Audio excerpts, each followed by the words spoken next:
Assalamualaikum warahmatullahi wabarakatuh.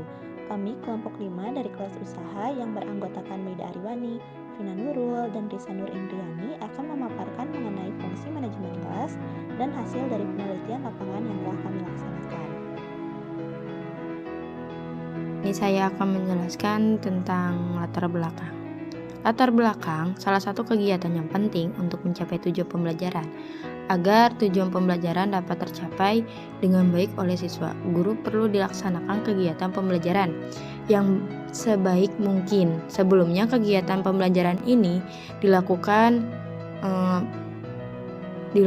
dan menyiapkan sebagai komponen pembelajaran seperti media, strategi, pendekatan, hingga evaluasi di dalam sebuah rencana pembelajaran.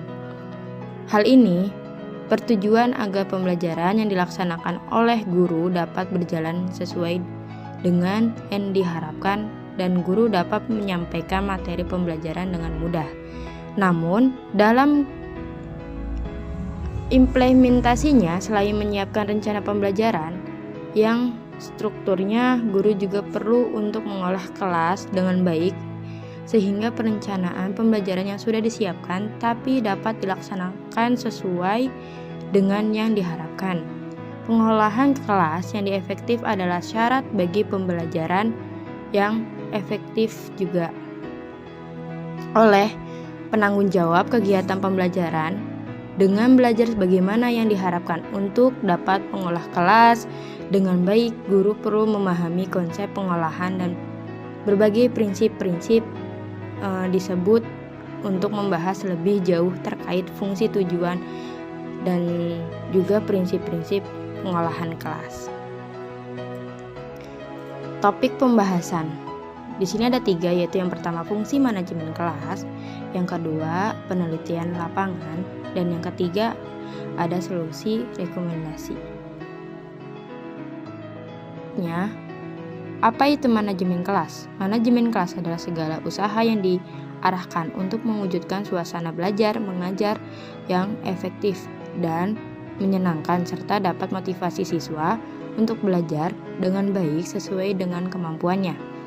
Dengan kata lain, manajemen kelas merupakan usaha secara sadar untuk mengatur kegiatan proses belajar mengajar secara sistematis. Fungsi manajemen kelas. Fungsi manajemen kelas yaitu sebagai sebuah proses perencanaan, berorganisasian, pengkoordinasian, dan mengontrolan sumber daya untuk pencapaian sasaran secara efektif dan efisien. Efektif berarti bahwa tujuan dicapai sesuai dengan perencanaan, sementara efisien berarti bahwa tugas dilaksanakan secara benar, terorganisir, dan sesuai dengan jadwal. Fungsi-fungsi manajemen kelas ini terdiri menjadi 4. Yang pertama yaitu fungsi perencanaan. Fungsi perencanaan yaitu proses mendefinisikan tujuan organisasi, membuat strategi untuk mencapai tujuan, mengembangkan dengan aktivitas kerja organisasi. Perencanaan merupakan proses terpenting dari semua fungsi manajemen karena tanpa perencanaan fungsi-fungsi lain, pengorganisasian, pengarahan, dan mengontrolan tak akan dapat berjalan. Contohnya, perencanaan dalam manajemen kelas adalah perencanaan pembelajaran. Perencanaan pembelajaran adalah upaya untuk menentukan kegiatan yang akan dilakukan dalam mencapai kompetensi yang diharapkan dan harus dimiliki oleh peserta didik.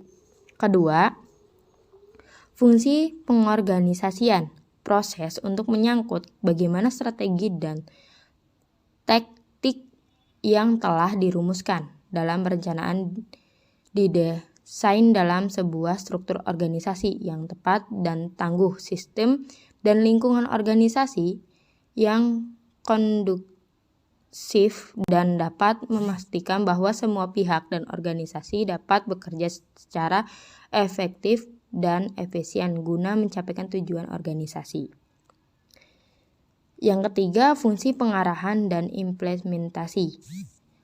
Program agar dapat dijalankan oleh seluruh pihak dalam organisasi serta proses memotivasi agar sebuah pihak tersebut dapat menjalankan tanggung jawabnya dengan penuh kesadaran dan produktifnya yang tinggi.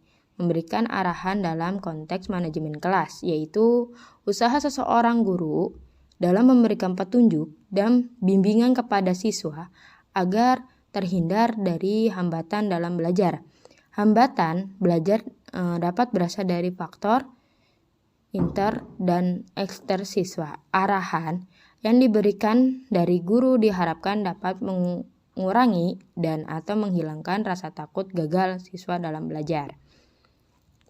Guru dalam menentukan ini dapat melakukan diskusi kolegial dan guru lainnya, atau peristiwa-peristiwa yang dialami pada saat pengajar dijadikan dasar dalam menyelaraskan mengimplementasikan sebuah variabel pembelajaran agar lebih baik.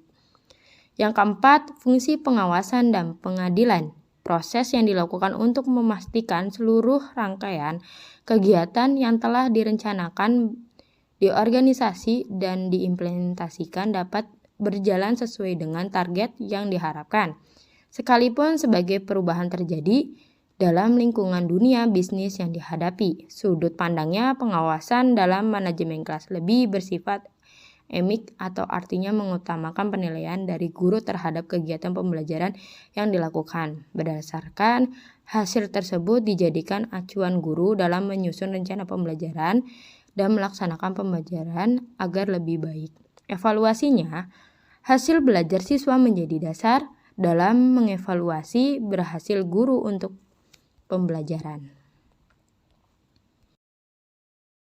Tujuan manajemen kelas. Tujuan manajemen kelas yaitu pada hakikatnya telah terkandung dalam tujuan pendidikan, baik secara umum maupun khusus. Secara umumnya tujuan manajemen kelas adalah menyediakan fasilitas yang dibantu siswa agar dapat belajar dan bekerja serta mampu menciptakan suasana sosial yang dapat memberikan kepuasan, kedisiplinan,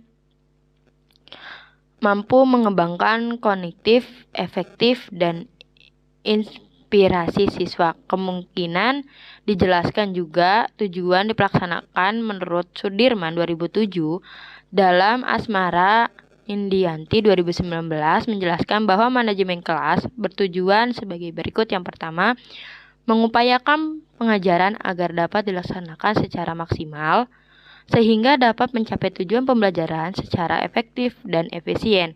Kedua, sebagai upaya memberikan kemudahan bagi guru dalam melihat mengamati setiap kemajuan dan perkembangan yang telah dicapai oleh siswa setelah mengalami proses pembelajaran.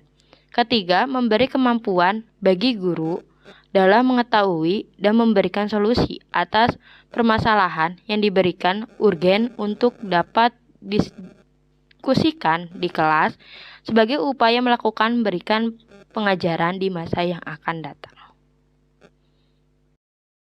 Yang kedua, ada penelitian di lapangan. Objek dari penelitian kami adalah penerapan pilar-pilar fungsi manajemen kelas di SDN Sindang Palai.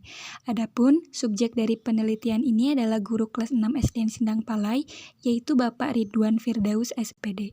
Lokasi tempat penelitian ini di lingkungan Sindang Palai, Pasanggerahan Baru, Kecamatan Sumedang Selatan, Kabupaten Sumedang.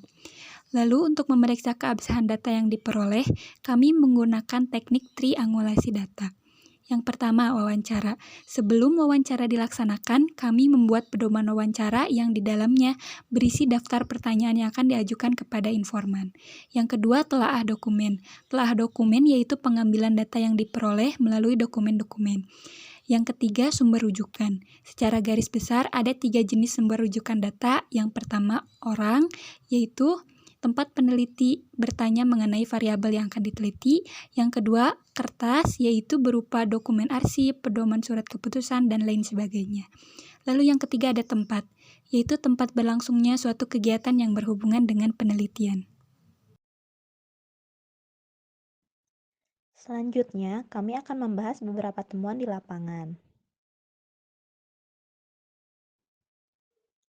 Berikut temuan hasil wawancara mengenai manajemen kelas terkait fungsi-fungsinya. Yang pertama, ada fungsi perencanaan. Dalam pelaksanaannya, guru kelas sebelum melaksanakan pembelajaran melakukan penyusunan RPP terlebih dahulu agar pembelajaran lebih teratur dan tidak melenceng dari tujuan awal. Pengelolaan kelas sendiri sifatnya praktis, artinya dilakukan menyesuaikan kondisi kelas pada saat itu, sehingga guru tidak memasukkannya ke dalam RPP.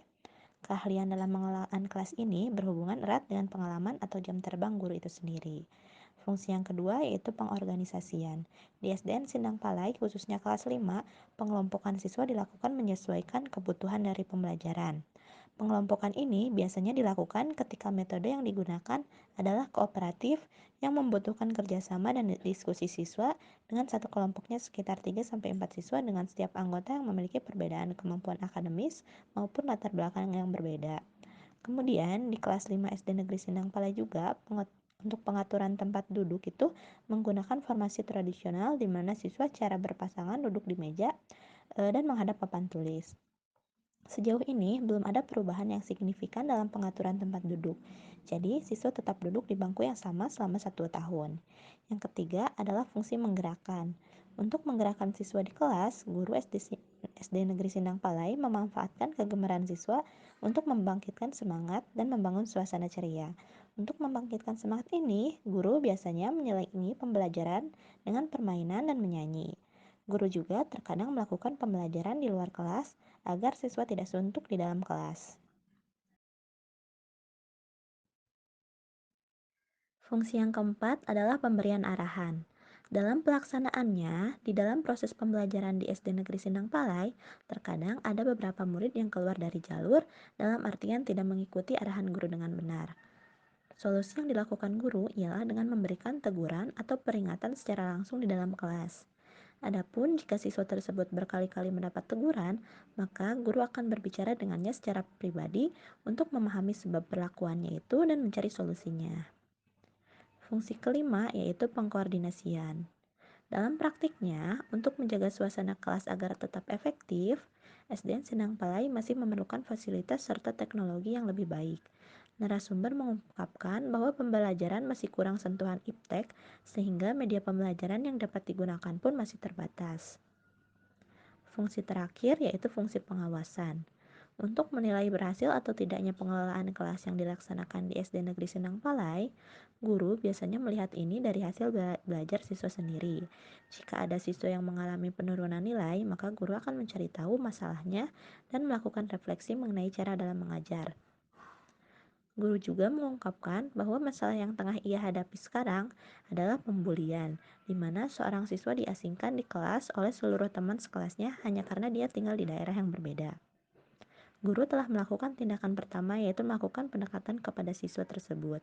Namun siswa lain menganggapnya sebagai pilih kasih. Kasus pembulian ini masih tetap berjalan, namun guru secara perlahan terus mencoba kembali mendamaikan para siswa tersebut.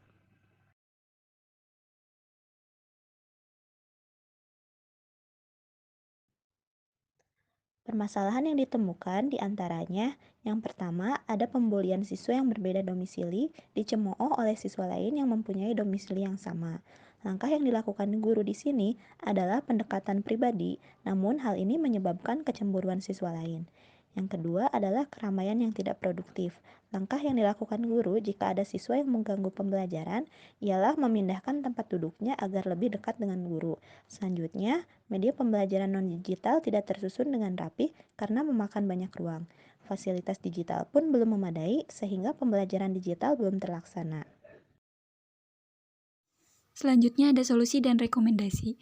Yang pertama untuk kasus pembulian pada anak di sekolah dasar, dalam upaya mengatasi tindakan bullying di sekolah, sebaiknya sekolah perlu membuat guru khusus dan ruang konseling untuk mengatur kedisiplinan siswa. Dengan adanya unit kedisiplinan, diharapkan siswa dapat mematuhi tata tertib dan memiliki rasa menghargai antara siswa, guru, dan seluruh masyarakat sekolah. Yang kedua, pendekatan untuk mengatasi perilaku siswa yang mengganggu pada proses pembelajaran. Dikutip dari Zimmerman, ada 3 pendekatan yang dapat diaplikasikan. Yang pertama ada pendekatan behavioristik, contohnya bekerja sama dengan orang tua atau teman sebayanya. Yang kedua pendekatan kognitif, dan yang ketiga pendekatan humanistik, yaitu guru memperlakukan siswa tersebut dengan penuh empati. Lalu yang ketiga, untuk fasilitas media pembelajaran yang kurang, bisa diajukan kepada pihak sekolah. Yang keempat, yaitu menata posisi duduk dengan rolling meja. Formasi tempat duduk yang permanen menyebabkan beberapa siswa yang selalu duduk di belakang kurang menyimak dengan benar. Meskipun siswa memiliki rasa tanggung jawab dalam belajar yang tinggi, namun jika dia duduk di belakang, baik secara visual maupun auditorial akan lebih sulit untuk masuk jika dibandingkan dengan siswa yang duduk di barisan depan. Hal ini dikuatkan dengan penelitian yang dilakukan oleh Mansur yang menyatakan bahwa hasil pengujian hipotesis diperoleh bukti bahwa rata-rata skor hasil belajar siswa yang duduk di posisi depan secara signifikan lebih tinggi daripada rata-rata skor hasil belajar siswa yang duduk di posisi belakang. Maka dari itu, selain mengistimewakan siswa yang memiliki kekurangan fisik, seperti misalnya kurang jelas dalam melihat atau mendengar, untuk duduk di depan, sebaiknya guru melakukan rolling agar semua siswa itu dapat merasakan bagaimana duduk di depan dan di belakang. Selain formasi meja tradisional, guru juga sebaiknya menerapkan posisi meja yang lain, seperti misalnya formasi U atau corak tim, sehingga suasana kelas itu berubah-ubah dan tidak monoton. Yang kelima, yaitu penegasan sikap guru pada pihak pembuli. Untuk menyelesaikan kasus pembuli di kelas, guru guru SD Negeri Sindang Palai melakukan pendekatan secara pribadi kepada siswa yang dibully untuk mengetahui permasalahan dan mencari solusinya. Namun, seperti yang telah disampaikan narasumber, penyelesaian masalah ini menimbulkan kecemburuan bagi siswa yang lain karena masih menganggapnya sebagai pilih kasih. Untuk menghadapi hal ini, sebaiknya pihak pembuli juga diberikan tindakan dan bukan hanya pihak yang dibully saja, sehingga keduanya dapat didekati oleh guru agar dapat dibujuk. Pembulian ini harus ditindak dengan serius mengingat terancamnya prestasi belajar siswa yang terbuli bisa saja menurun. Maka dari itu, pemanggilan orang tua pun sebaiknya diusahakan. Dengan berkomunikasi dengan orang tua, guru dapat mencari solusi yang terbaik untuk menerapkannya pada para siswa baik dari pihak yang dibully maupun yang terbuli. Solusi terakhir yaitu melibatkan siswa dalam memelihara fasilitas. Kehilangan atau kerusakan alat-alat penunjang pembelajaran akan berpengaruh pada pembelajaran siswa. Namun, terkadang siswa sendiri tidak sadar akan hal tersebut dan kurang memiliki tanggung jawab dalam menjaga peralatan kelas dan malah menggunakannya sebagai mainan. Untuk menyelesaikan masalah ini, guru dapat menerapkan sistem penanggung jawab untuk masing-masing fasilitas. Misalnya penanggung jawab bagian alat kebersihan, bagian buku, atau penanggung jawab bagian alat tulis. Dengan ini, siswa dapat menumbuhkan rasa tanggung jawab dari diri untuk menjaga sarana dan fasilitas yang ada di kelas. Siswa pun dapat saling mengingatkan untuk tidak merusak benda-benda tersebut. Berikut ini adalah dokumentasi observasi yang kami lakukan di SDN Sindang Palai.